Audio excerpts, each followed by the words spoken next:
Very delighted to welcome you all today. As you know, as already announced, that today we have our dear and dear friend Christopher Jaffrelot, who is going to talk about a very vital, important topic, which is concerned with lives of millions in India today.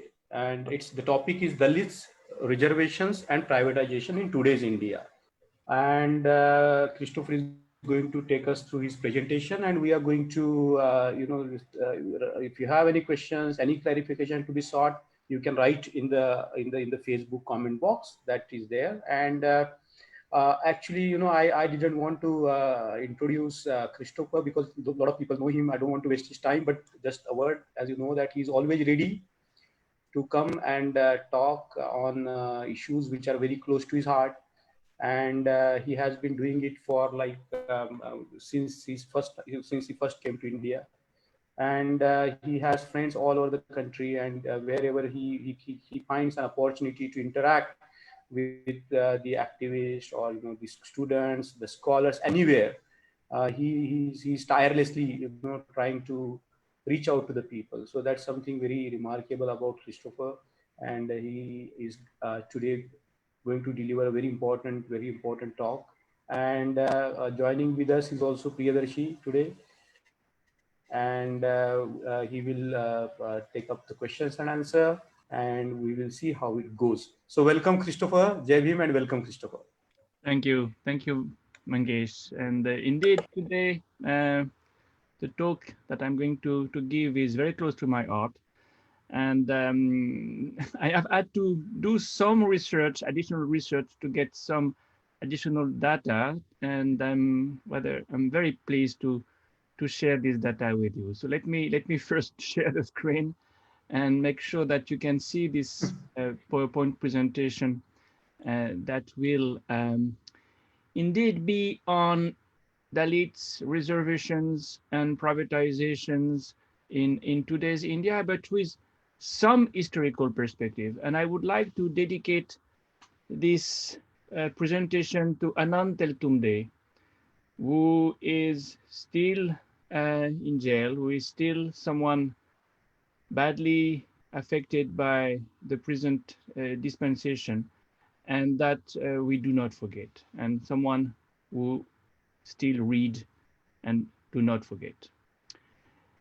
Reservations for Dalits. I will focus on reservations for Dalits. I will not mention reservations for others in this presentation, but in the Q&A, we may look at OBCs and STs if you want. But reservations for Dalit have probably been one of the most significant achievements of India in terms of equality promotion, in terms of emancipation. The emancipatory power of reservations is unmatchable. And in the rest of the world, no experience of that kind has never been completed. It's a long story. It is the legacy of the British Raj. If we had the time, we would go back to the 19th century when for the first time reservations took place in British India. But it's also the legacy of Indian players, actors, statesmen, including the Madras Presidency-based Justice Party, including Sahu Maharaj, and of course Baba Saheb Ambedkar. And I wanted to find a photograph um, referring to this historical perspective, and I found this interesting photograph with Baba Saheb Ambedkar and the Maharaja of Kolhapur, who was the descendant of Shiva Maharaj, to show the connection. This Maharaja, as most of you know, helped Baba Saheb to go to foreign countries for his studies. So a long story harking back to the British Raj, but of course a man was responsible for this achievement. And again, Babasaheb Ambedkar is the person who mattered the most in this story. And I have reproduced here this photograph that I like a lot because it shows Babasaheb Ambedkar as the statesman who worked first in the British Council in New Delhi, and then in the Constituent Assembly as head of the drafting committee, and then, of course, as law minister. As early as the 40s, the 1940s, Babasaheb Ambedkar considered that one of his achievements as member of the Viceroy Council was the introduction of a reservation, of a quota of 8.33% of the post of the national administration, which were reserved for scheduled caste. He wanted to do that at the national level to emulate what had been already achieved at the provincial level in Madras presidency. And he did other things, but I don't want to spend too much time on this story. Of course, this was enshrined, reservations were enshrined in the Constitution of India, and we see Babasaheb Ambedkar handing over a copy of the Constitution to Rajendra Prasad, who was at the helm of the Constituent Assembly and who was to become the first president of the Republic on this photograph. This constitution made also these reservations proportional to the demographic weight of the Dalit. So there is an history behind. Now, today, and that's what I'd like to focus upon, we can see that reservations have become more systematic. And the first part of my presentation will focus on the systematization of reservations over the last few decades. But, and that will be my second part, paradoxically, it has divided Dalits along class lines as well as along Jati lines. And these divisions have been exploited by BJP and other parties. But last and not least, that will be my third part, today reservations are also undermined by other factors, including the shrinking of the state. And the shrinking of the state goes hand in hand with privatization plans of the government that have just been announced. So these three parts will, I hope, cover the ground, what was announced in the title. A success story, yes. First, because quotas have been fulfilled gradually. Second, because reservations got diversified. Well, if you look at the reservation quotas year after year, you realize that for many decades, the quotas were not at all fulfilled, at least in the central administrative services. A meager 0.5% of the quotas in class 1 was there in 1953. And gradually, not only class 4, but gradually class 3 by 1994, and then class 2 by 2003, and finally class 1 by 2015 were fulfilled. I do not have data after 2015. I would be happy to receive information from those who know. Some experts may have access to this data, but the point is that over the course of time, reservations finally were fulfilled. That's the main point. And it's not only true of central government services, it's also true of other apparatus or branches of the state, something you will find in the social welfare statistics handbooks of the Ministry of Social Justice and Empowerment. I don't want to spend too much time on too many figures. What is important is to look at another aspect of the state apparatus, the public sector, the public enterprises, the public undertakings.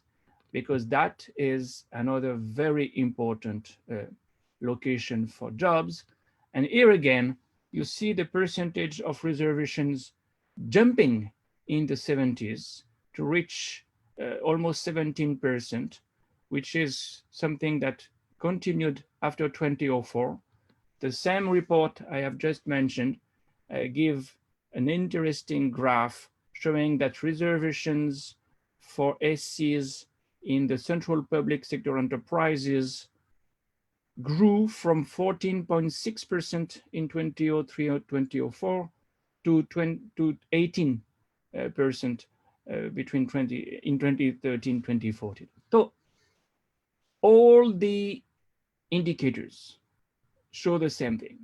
Gradually, quotas have been fulfilled, even if initially they were not. Why?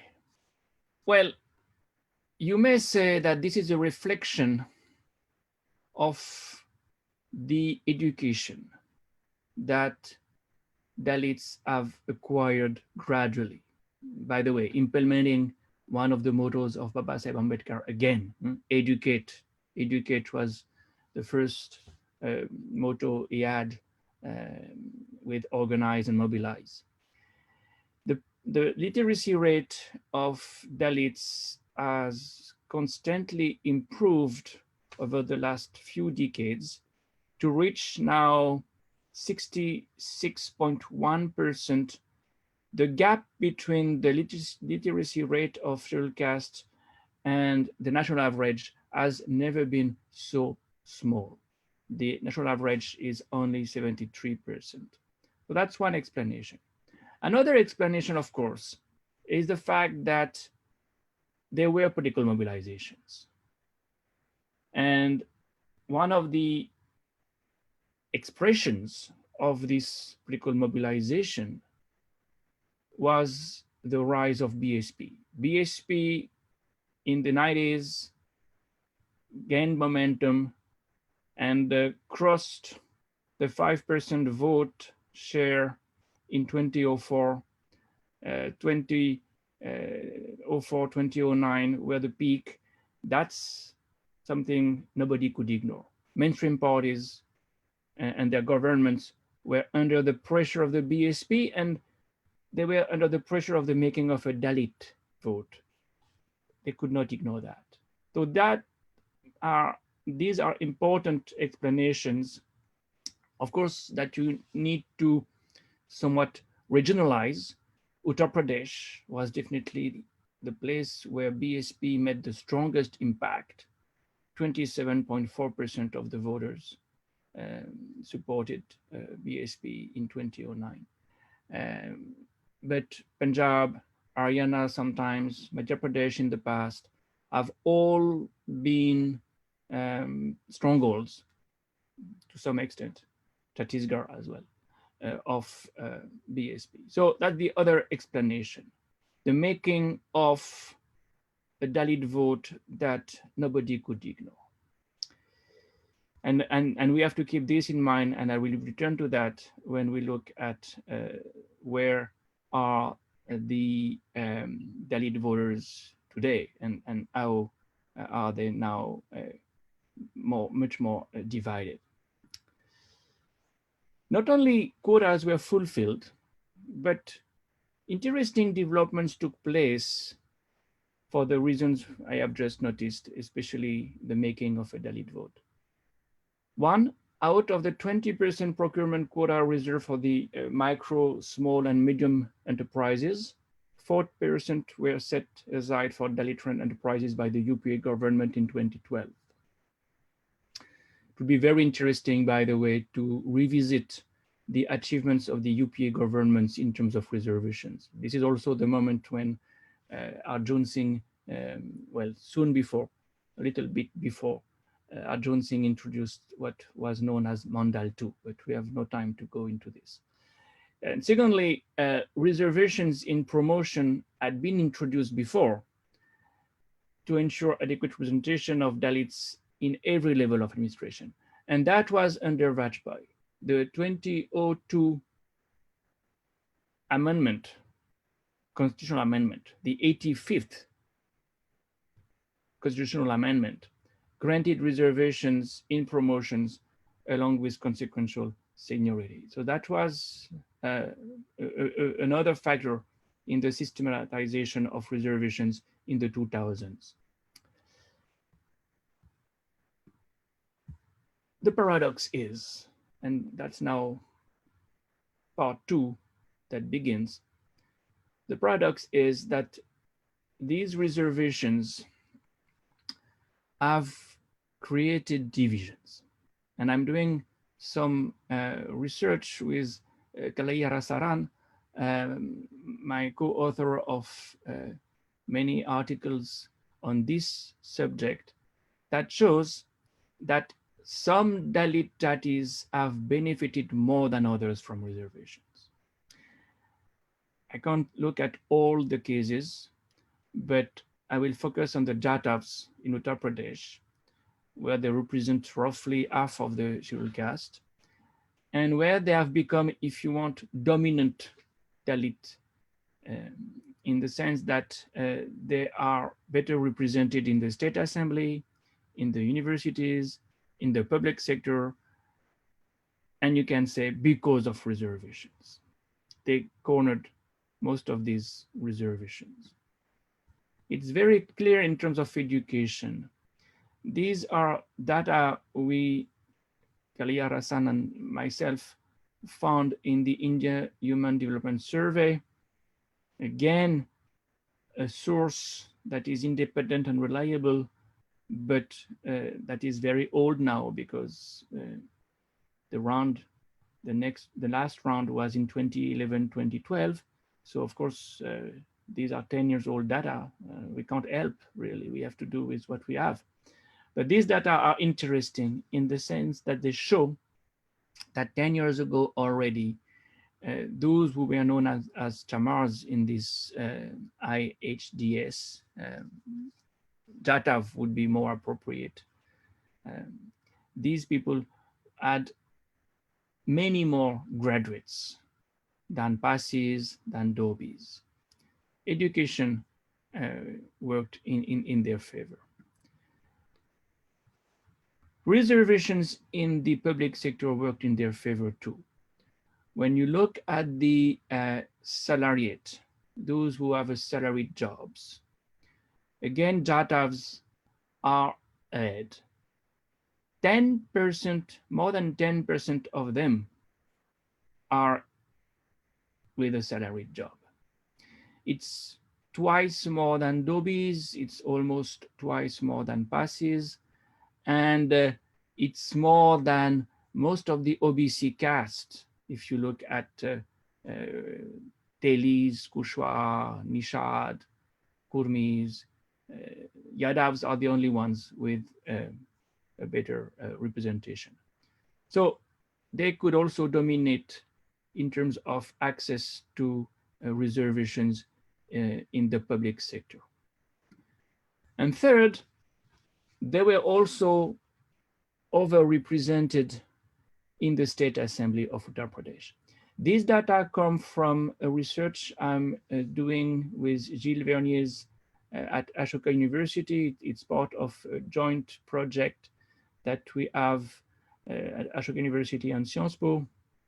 We have created a virtual lab to study the social profile of India's national and provincial elected representatives, MPs and MLAs. And MLAs of Uttar Pradesh, when the BSP did well in 2007, for instance, when they got a majority, these MLAs were mostly coming from the Jatavs among the SCs in reserve seats. So the overrepresentation of Jatavs in the assembly compared to Katiks, compared to Passis, compared to others, show that BSP was seen as a Jatav party. And the Jatavs were dominant politically in relative terms when BSP did well. So small Dalit groups, smaller and you can say poor Dalit jatis accuse the Jativs of monopolizing access to reservations and to power when the BSP was in office. And this resentment was very clearly exploited by BJP in Uttar Pradesh. In the last elections, the BSP continued to give a large number of tickets to Jativs. They nominated 20% of their candidates coming from the Jativs, whereas BJP nominated only 5% of Jativs, but 7.7% of Parsis and 9% of other SCs. Not only that helped, but the resentment of smaller caste groups vis-a-vis BSP also explains why. The BSP-SP, they were in a coalition, candidates got 75% of the Jatav vote, but only 42% of the other SCs, who were in fact as many as the Jatavs. These other SCs supported BJP more than BSP and SP. So you have there a very interesting explanation for the reason why BJP did so well among Dalit voters in 2019.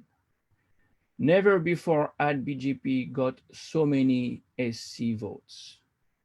33.5% of Dalits voted for BJP in 2019.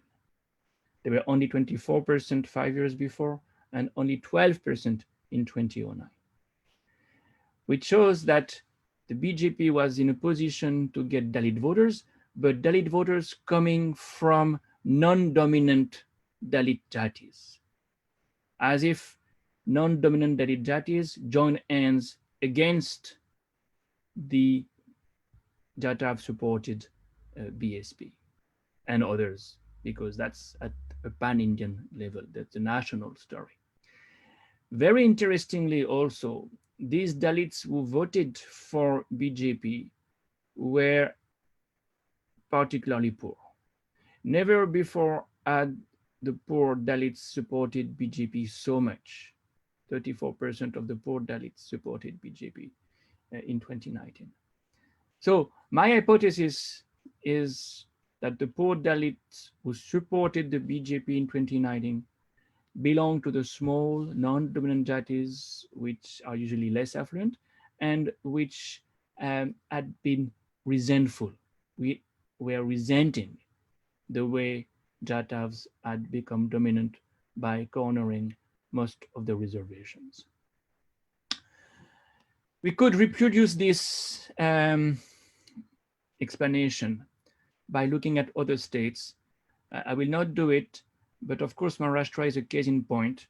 In Maharashtra also, you see Mahars supporting RPIs would be better, when in fact BJP got, and Shiv Sena got supporters among other SCs, including Mangs and Shambars. That is something that has to do again with divisions of Dalits along class lines.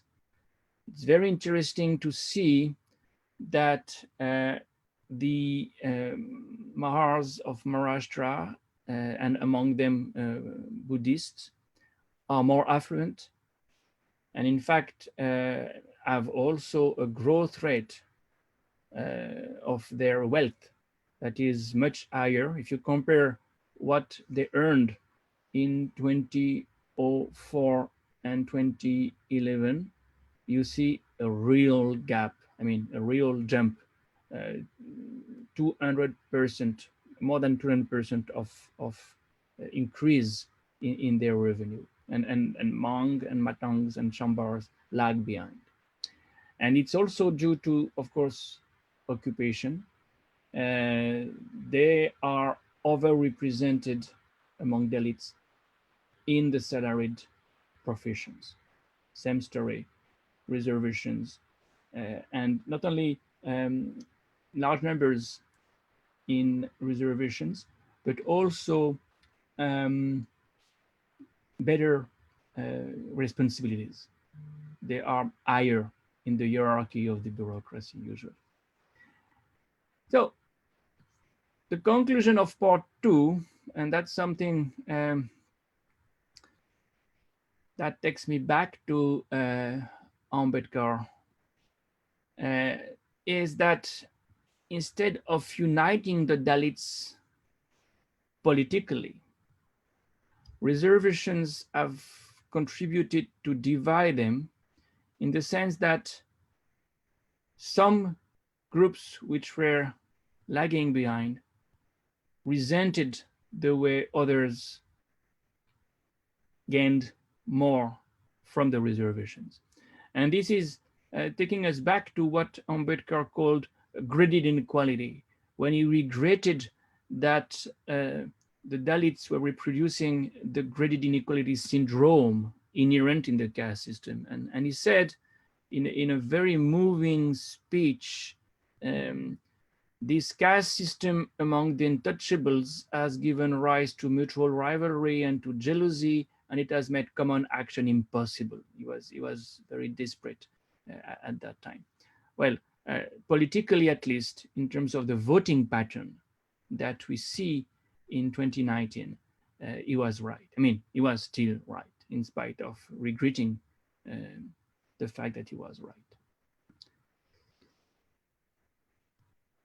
What is also important to note is the fact that reservations have contributed to divide some jatis along class lines in terms of political behavior. I've just published a long article based on the data that the Center for the Study of Developing Societies, CSDS, and Lognity have collected. These data show that the richer Jata voters were, the more BJP oriented they were too. The poor Jatav and Chamars of Uttar Pradesh voted massively for the SP-BSP coalition. The rich Jatav and Chamars of Uttar Pradesh supported BJP, and there is a linear relation. The richer you are, the more BJP oriented you also are in among the Jatavs of Uttar Pradesh. So this is a division that is based on class, but of course that has something to do with reservations too, because those who have succeeded in life among Jatavs and Chamars of Uttar Pradesh are mostly those who have benefited from reservations. So this is the irony of reservations. They have generated divisions among Dalits along caste lines and class lines at the wrong time. At the wrong time because reservations are under attack, and therefore to defend them, unity would be necessary. And the kind of pressure that was there when BSP was on the rise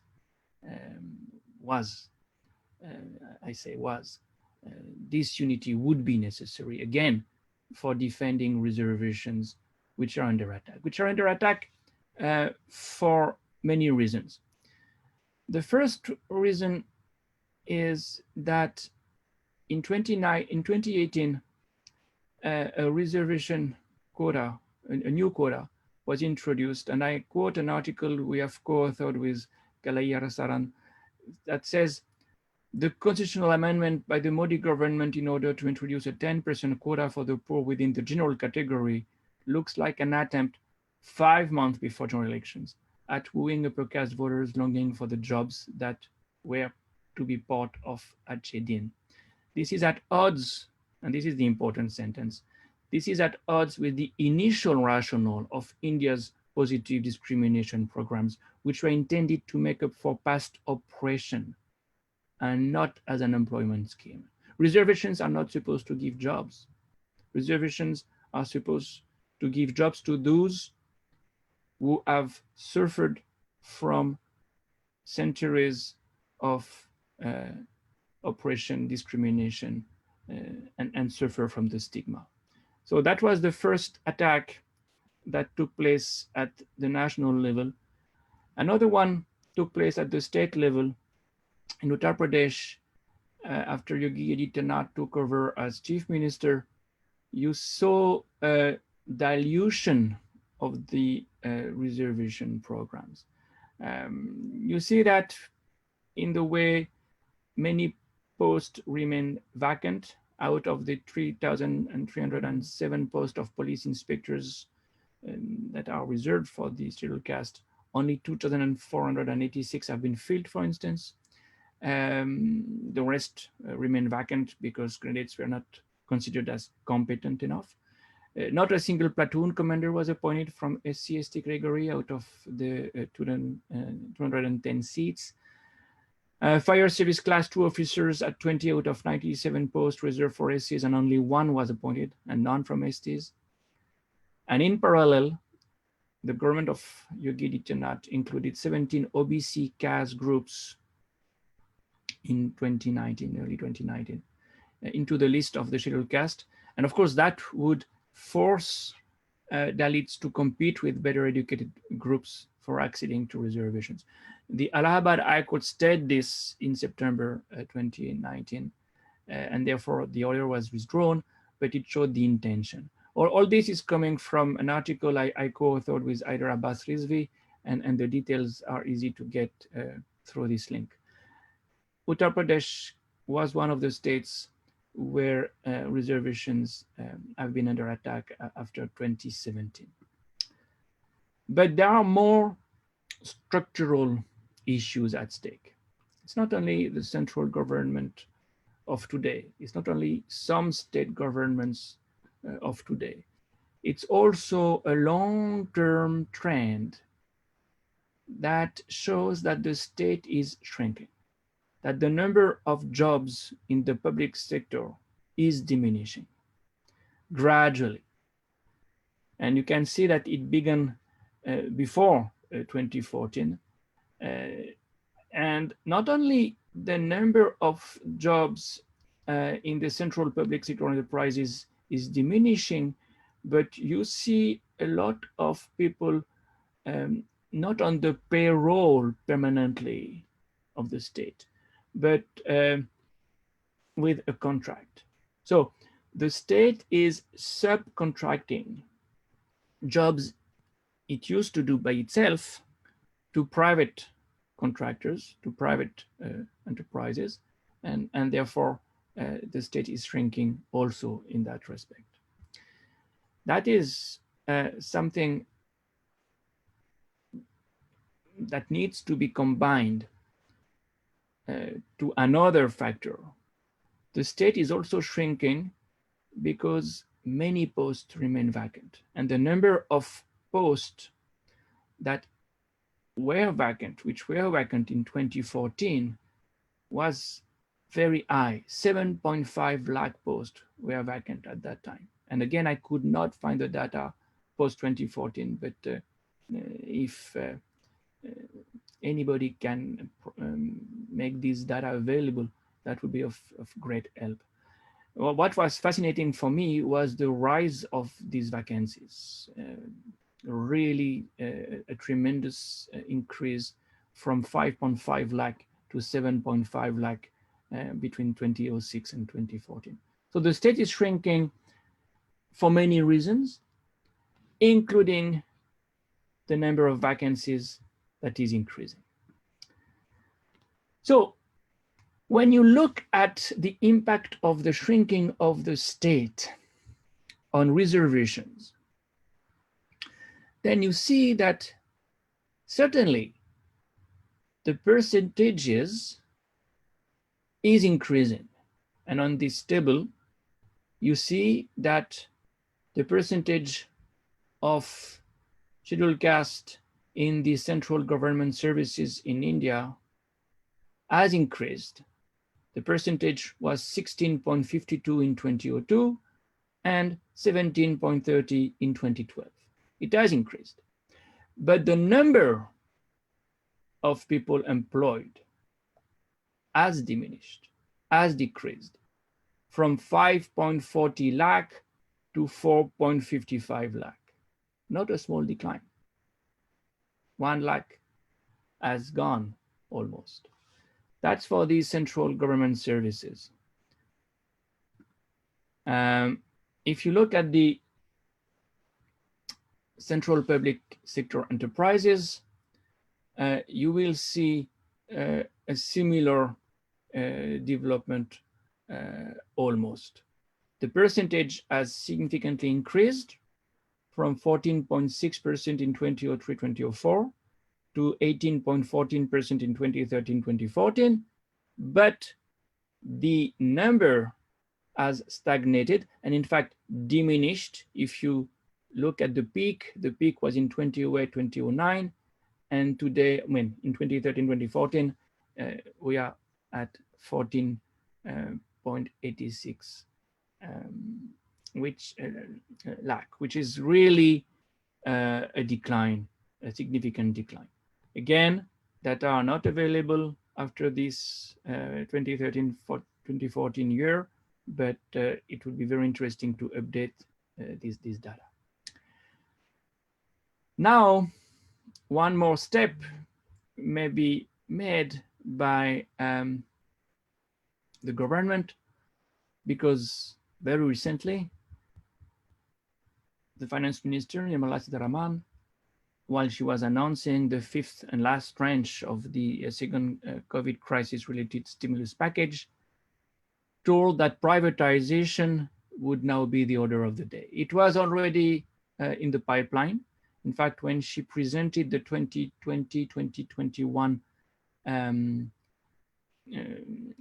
budget in February, she had already announced that Air India would be privatized, something that is long overdue from their point of view.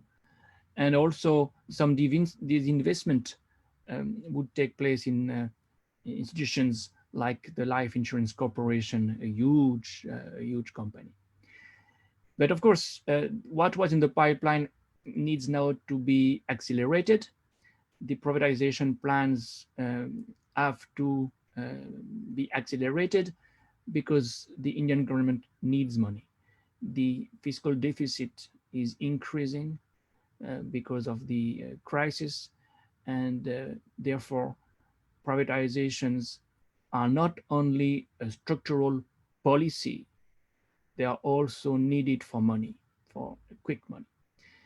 So that's why Mrs. Sitharaman has presented a new public sector enterprise policy, in the framework of which a list of strategic sectors will be notified, and in these sectors, only 4 public sector enterprises will be allowed. The rest will either merge with other companies or be privatized.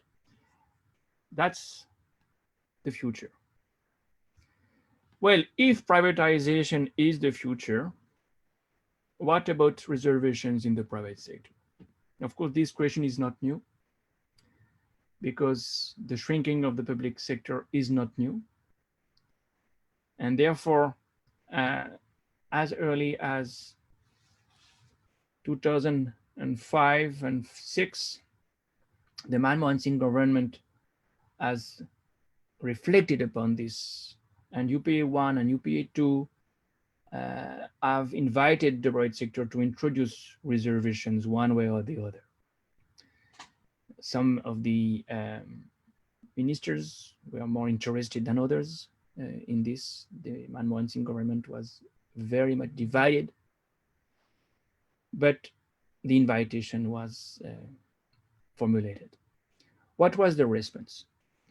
Well, the chambers of commerce and industry have responded that they would prefer to help in a different way, not via reservations.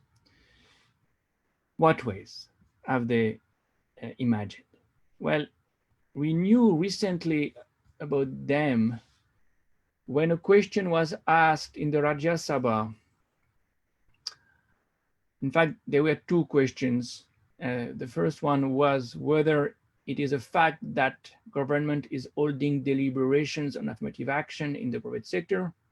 And secondly, if so, what are the details outlining the proposals for affirmative action and the initiatives taken so far by the private sector? Interestingly, the words used there are affirmative action, the American parlance, when in India, the usual formula was positive discrimination, formula I prefer myself. Well, the response is interesting. That was January last year, so it's rather recent feedback. Let me read the response by the Minister of State in the Ministry of Commerce and Industry. A coordination committee for affirmative action for SC and ST in the private sector was set up by the government in 2006, which means 13 years before. So far, 8 meetings of coordination committee have been held. In the first coordination committee meeting, it was stated that the best course for achieving progress on the issue of affirmative action is through voluntary action by the industry itself. And apex industry associations, namely Confederation of Indian Industry, CII, Federation of Indian Chamber of Commerce and Industry, FICCI, and Associated Chambers of Commerce and Industry of India, ASSOCHAM, have prepared voluntary code of conduct for their member companies centered around education, employability, entrepreneurship, and employment to achieve inclusion. Then the question is, fine, so what have been these initiatives? Well, there is an appendix, there is an annexure to the response in the Rajya Sabha that says that most of the initiatives identified by ASSOCHAM, CII, and FICCI were about scholarships, vocational training, and that's more true for FICCI, entrepreneurship development programs. Well, this is, for me, a work in progress, and the next step, and hopefully I'll be back sometimes after sometimes with some response. For me, the next step is to open this black box and see what does that mean? What kind of vocational training, what kind of entrepreneurship development programs, and with what results? Because if reservations are quote unquote dying, vanishing because of the policies of the government, because of the shrinking of the state, the private sector has to take over from the public sector, from the state. And of course, that has to be assessed, has to be examined, audited, because figures like these ones cannot be enough. So I will conclude along these lines, just to wrap up, because I have bombarded you with data today, and it may be useful to have bullet points at the end to summarize the argument. The argument is, one, reservations have been a formidable instrument of emancipation for the Dalits for decades. And again, I don't know any country that has been in a position to emancipate so many people in such a bad condition, in such a short span of time, relatively short span of time.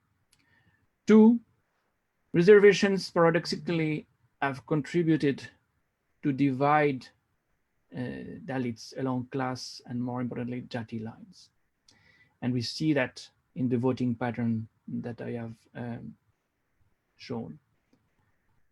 And the BJP has been prompt to exploit these divisions by somewhat cashing in on the resentment of the non-dominant Dalit Jatis.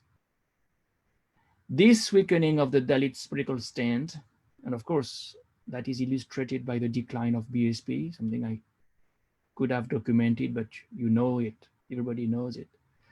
This weakening is particularly damaging as reservations have already been affected by the shrinking of the state and a process that is now accelerating of privatization.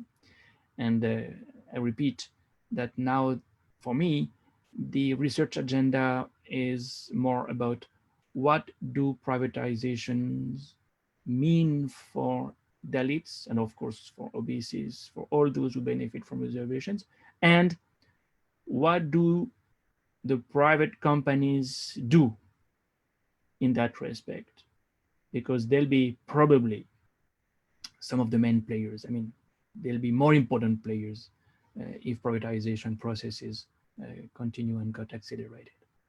Right, I stop here and I will stop sharing the screen in order to now go to the Q&A. Christopher, thank you so much for that very interesting data-backed presentation. It was very interesting to look at those numbers, and they were really mind-boggling because you got so many numbers to us today. But I think they provided like the facts to look at, like a mirror to look into the reality of the today's time. uh, I think what we can discuss is, as we were looking at the data from particularly North India, focused on the Jatav caste, and you referred to some references with Mahars in Maharashtra, and you have been studying this percentage or representations of the MLAs in the different states, and you have written this wonderful book, Rise of Plebeian, about the increased percentage of the OBCs and other jatis in the state assemblies. So, looking at this scenario that you presented today, and vis-a-vis the political movements, you refer to a political movement called BSP. Vis-a-vis in South India, you have Dravidian Party in Tamil Nadu. They are like the two fractions of the same Dravidian Party, and the domination of the regional parties like in Telangana, in Andhra Pradesh, in Kerala, and now in Maharashtra as well. So, how do you think this regional parties phenomena and this Dravidian political base, at least, does it offer a kind of a pressure to the it's a very long question, but does it offer a kind of check that the BSP used to offer a check in the northern states like Chhattisgarh, Madhya Pradesh, Rajasthan, and so on and so forth? Well, you have to look at the social structures of these Dravidian states as different. And again, you need to look at things in some historical perspective. In Tamil Nadu, the Justice Party started to work along these lines 100 years ago. So you have a long tradition of, you can say, political culture of equality, of reservations. In 1920 itself, the Justice Party introduces quotas, which make the bureaucracy of the Madras presidency proportionate to the caste structure. So the South is different, and it's different for this reason. It's different also because of the demographics. In Tamil Nadu, in Madras presidency at least, Brahmins were 3%. They are more than 10% in Uttar Pradesh. So that's another very big difference. And third, the land owning pattern makes a huge difference. There was no zamindari system almost in the South. So the Rayatwari system made it much easier to emancipate from the upper caste domination.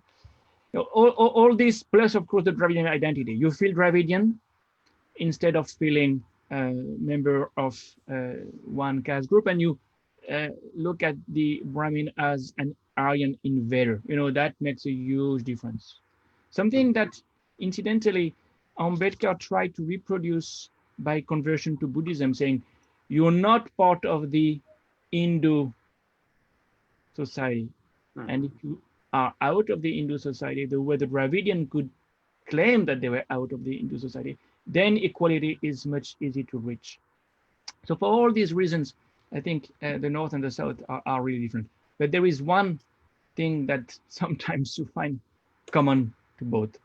The divisions along factional lines, along personal lines, along jati lines, among between the jati, the Dalit jatis, is all pervasive. And these divisions, of course, are at their best in Maharashtra. I mean, traditionally, you've had never less than 4 RPIs. Yeah. So these divisions remain the main factor politically undermining the political leverage of Dalits, I think. Priyadarshi? Yeah, thanks, Christopher, for that wonderful presentation. And the presentation was studied with data. It's in some of the categories you mentioned, particularly when you are presenting the paradoxes of reservation. Most of the data were up to 2014.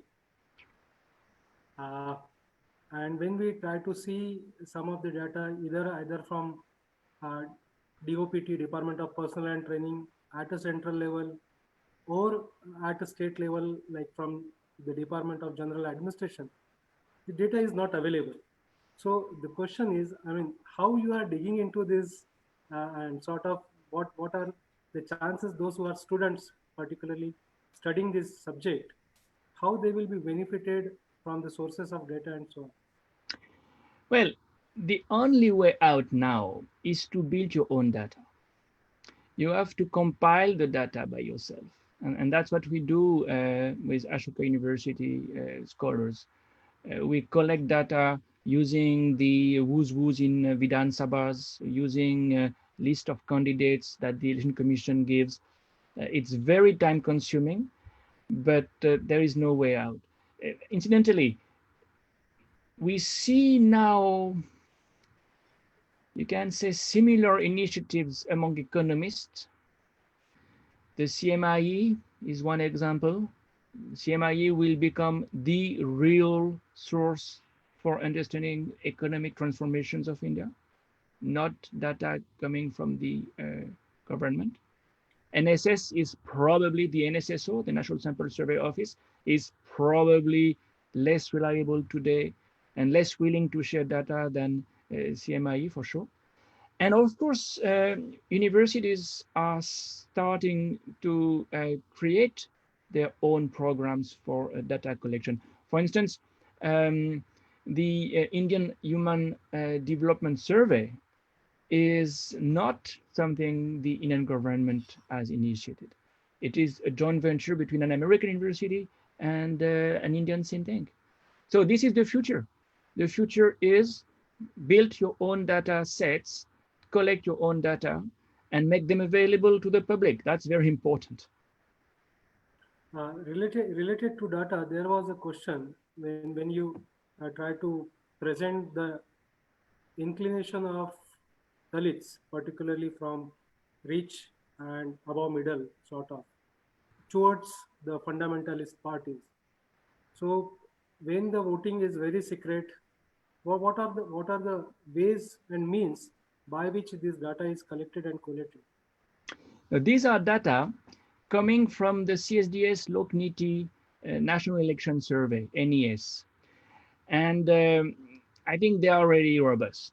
Again, an institution, Lokniti, CSDS, that is collecting data for now 40 years. Every election, pre-election polls, post-election polls, and they are really reliable. They are opinion polls, if you want, but these opinion polls are really reliable. No, what the question is not for me. Is it true? The question is why? Why do the richer they are, the more BGP oriented the Jatav's voters are? And the Yeah. response is that the class element plays a role. And I would say not only the economic um, status, but also the attempt at being part of a group, an elite with some Sanskritization behind. You know, the idea that you become a better Hindu by voting BGP. That's Sanskritization in the political domain. And I do think that BGP has been very good at co-opting Dalit leaders Yes. in that sense. Yeah. Within these paradoxes of reservation, you certainly brought out a very important factor of equity. And if you remember, there are with the education being accessed by many small jatis and other subcaste within Dalits, there is a growing assertion and also demand for categorization of reservation. Uh, there were demands in Telangana, Andhra Pradesh, and it was not voted by Supreme Court. How do you see, in order to accommodate what, as a social scientist, social political scientist, how you pursue this? It's a very tricky issue, and it's a very important issue. You know, we've heard, and recently we've heard from the Supreme Court of India as well, that reservations should go when those who have benefited from reservations have educated their kids in such a way that now they don't need it anymore. Well, it's not as simple as that, because you realize that the stigma remains. Even if you change your class, even if you become a middle class person, you remain a Dalit. So if you lose the reservation, the guarantee that reservation gives, then you may decline again and your kids may be declining again. So uh, the only solution, I think, would be to have quotas within the quota in order to make sure that you do not exclude people who have benefited from the quotas, but you make sure that those who have not benefited, who have never benefited, get access to it. It's complicated, it's tricky, but you know, it has to be done along with another uh, reflection. Uh, how many jobs are at stake? Are we fighting for a handful of jobs? Because once Dalits realize that they are fighting each other for a number of jobs that is shrinking, then they may join hands instead of bickering.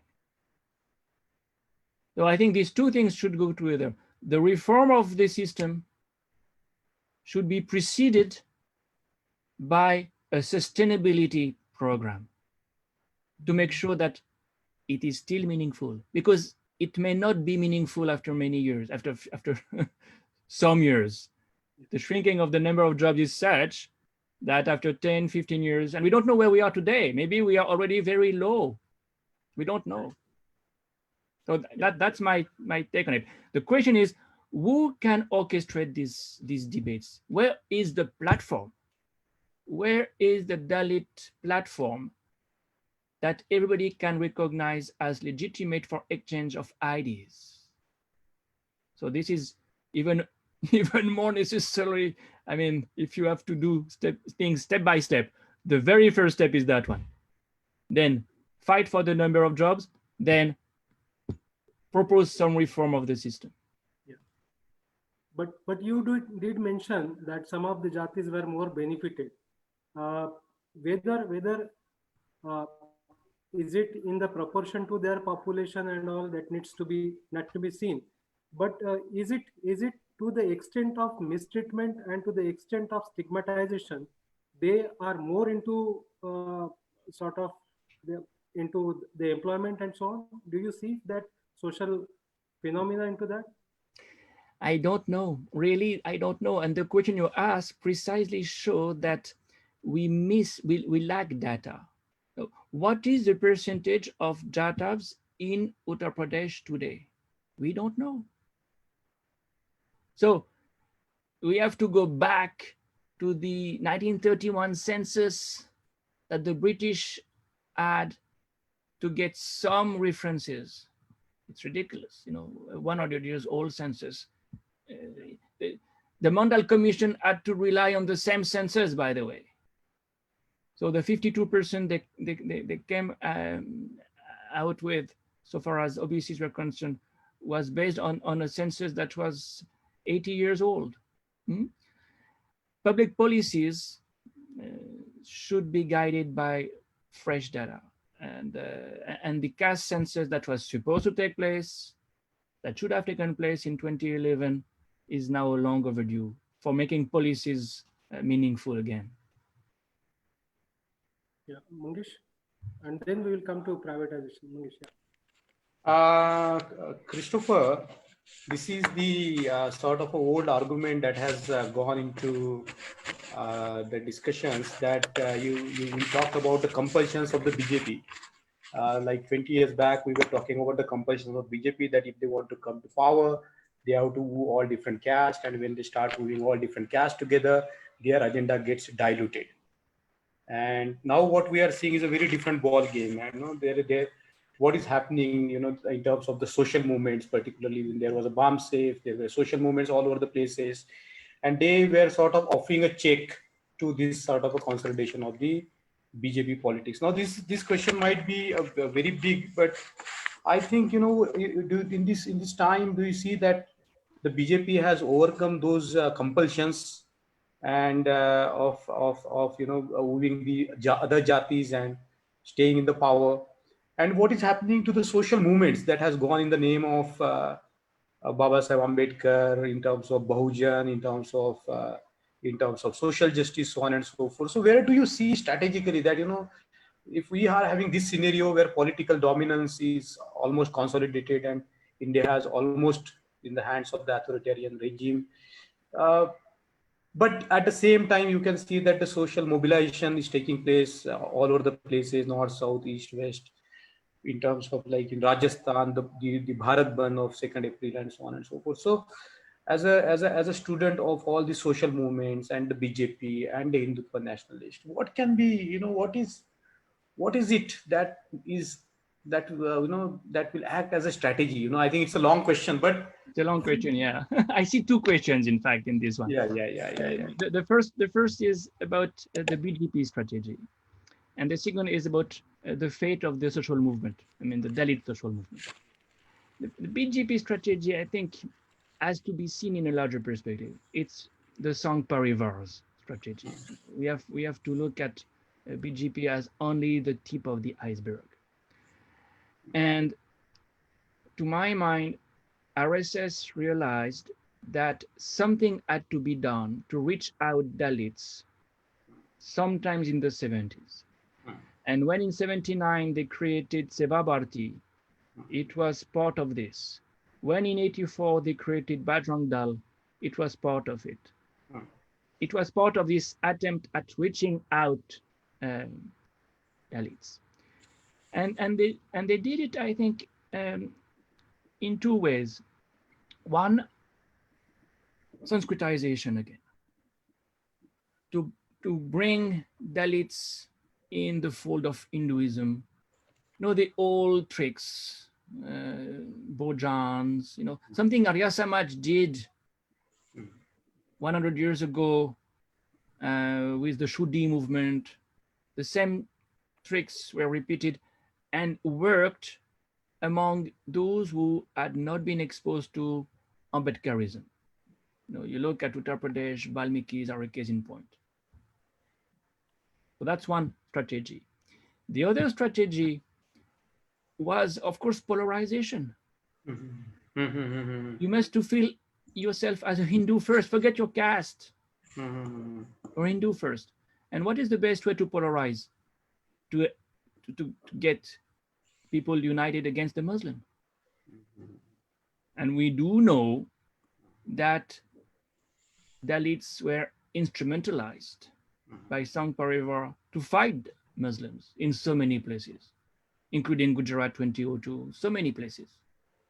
So these were the two strategies, and they went together. You can call the first one social work, you can call the second one polarization, but together they contributed to a gradual incorporation of Dalits.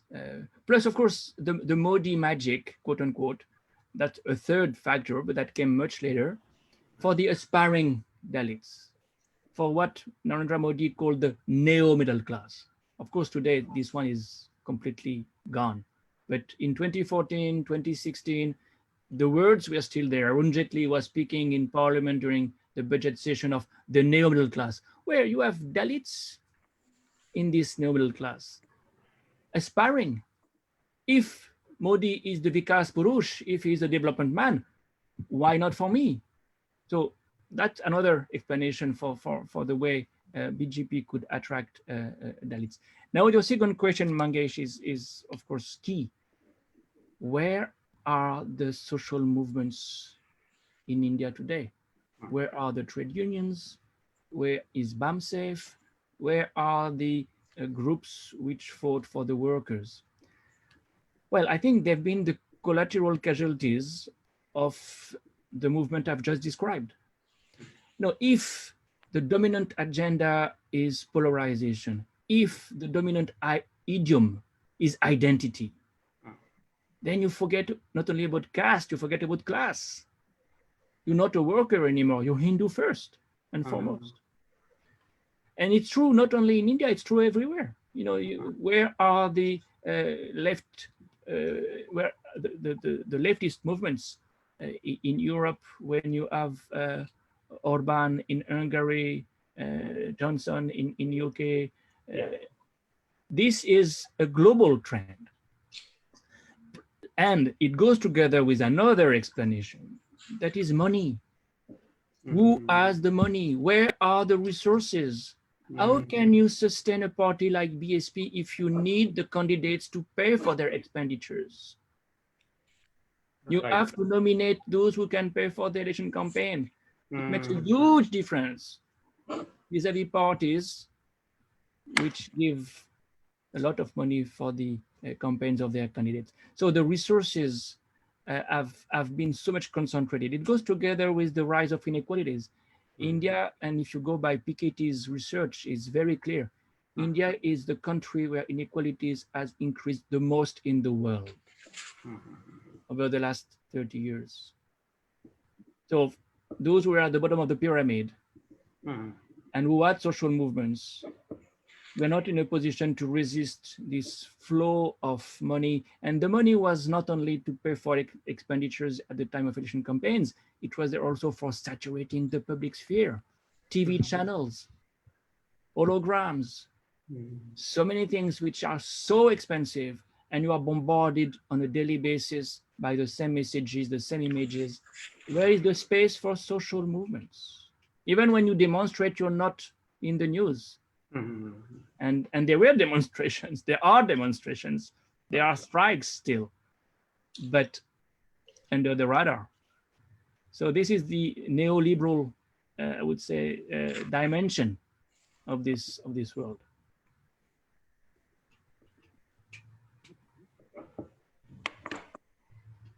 Actually, you have generated lots of questions. And, I'm not surprised. yeah. There are lots of questions for you, and there are I'm just browsing through the questions, like like what are the alternatives to the reservation policy, and if the reservation policy is not effective, what can be the other alternatives to bring this social justice, economic justice, and the political justice into reality? So, the problem with this question is that you can get rid of reservation when you get rid of caste.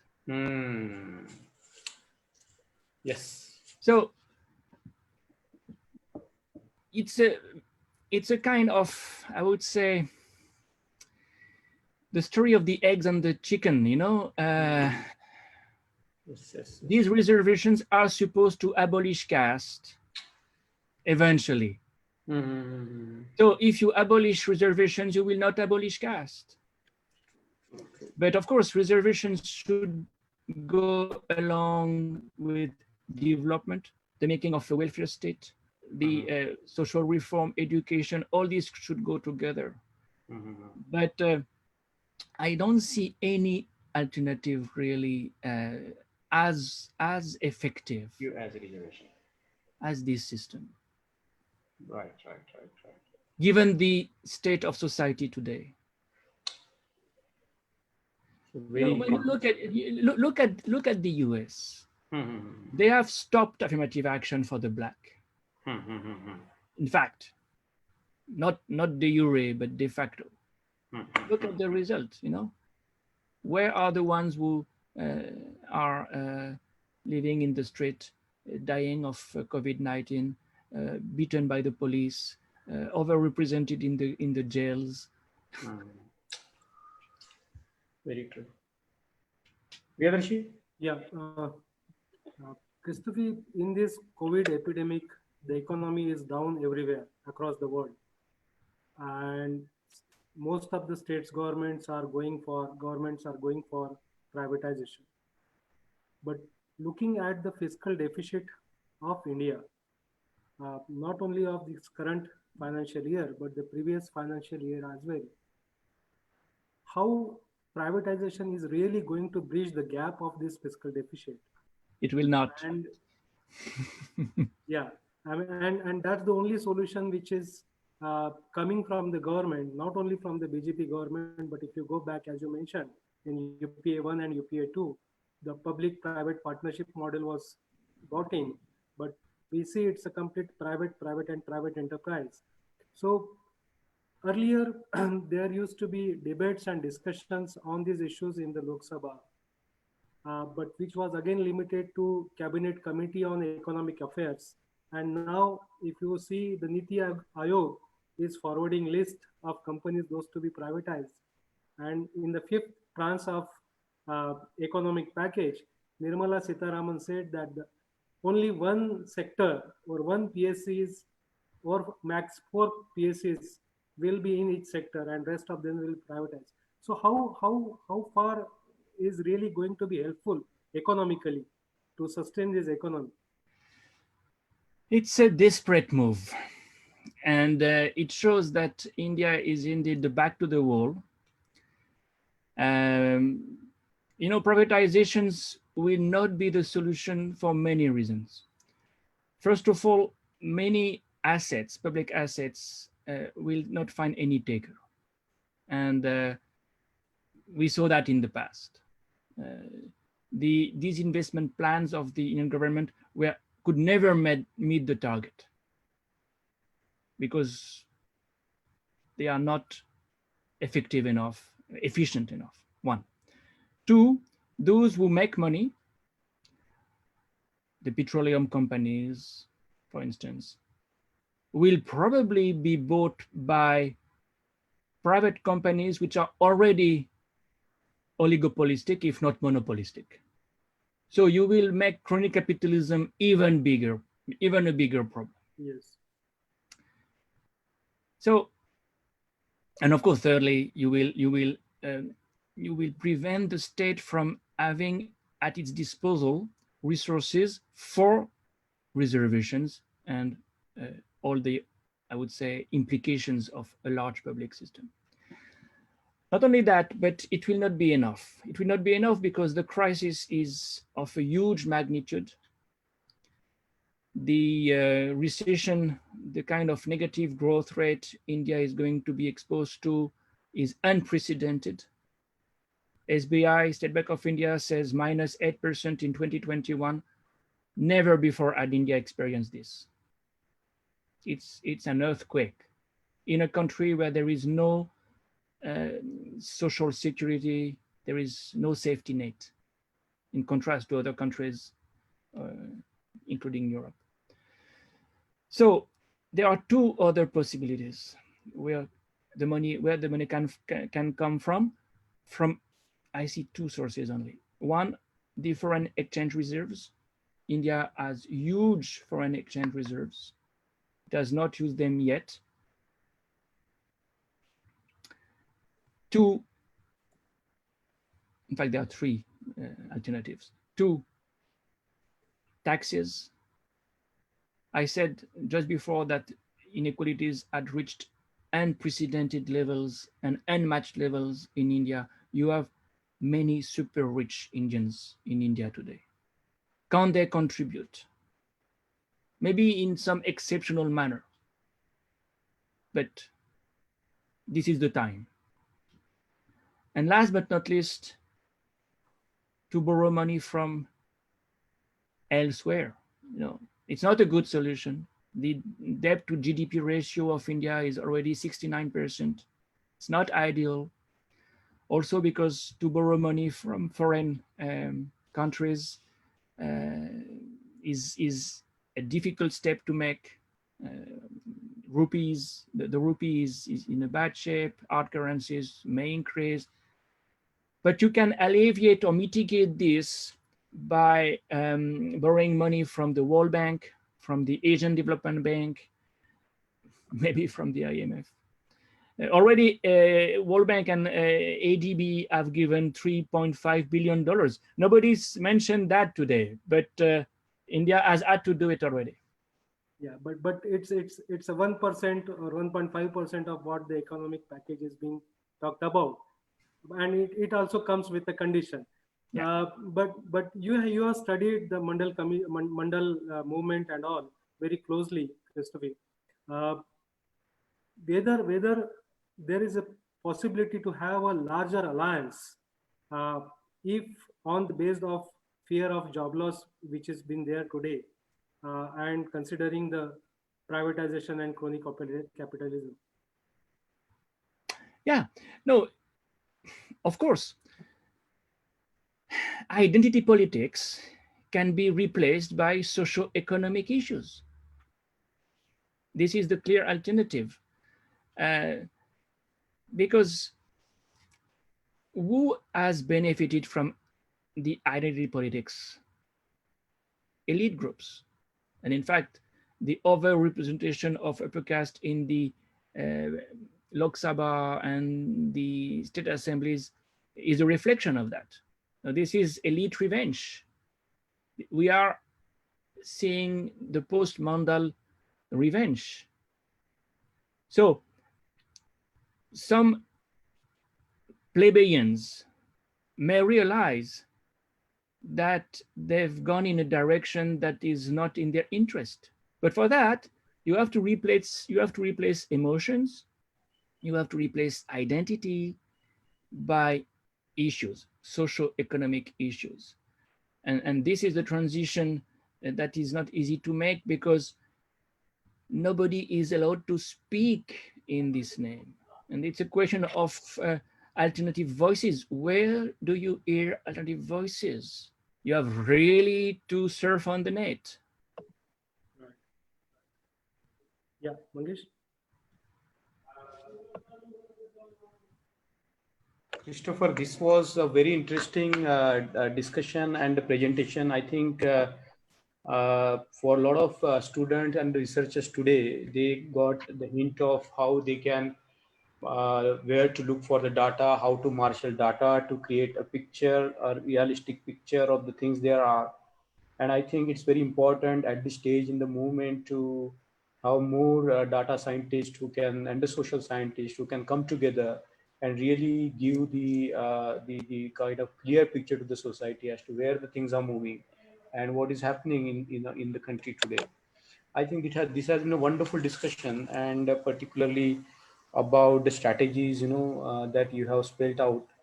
And we will be very happy to invite you in the future again, because there is so much of data to be exhumed and really analyzed and looked at and get a very clear picture of it, so that With great pleasure, Mangesh, always. so the social movement moves forward. And we would conclude here saying thank you to you for a Thank very, you. very beautiful presentation. And thank you, Priyadarshi, for having such a lovely, lively interactive session. And thank you for the audience. I think I see that on the Facebook there is a overwhelming response, and a lot of you have a lot of questions. And I'm afraid that we cannot take them in one session or two.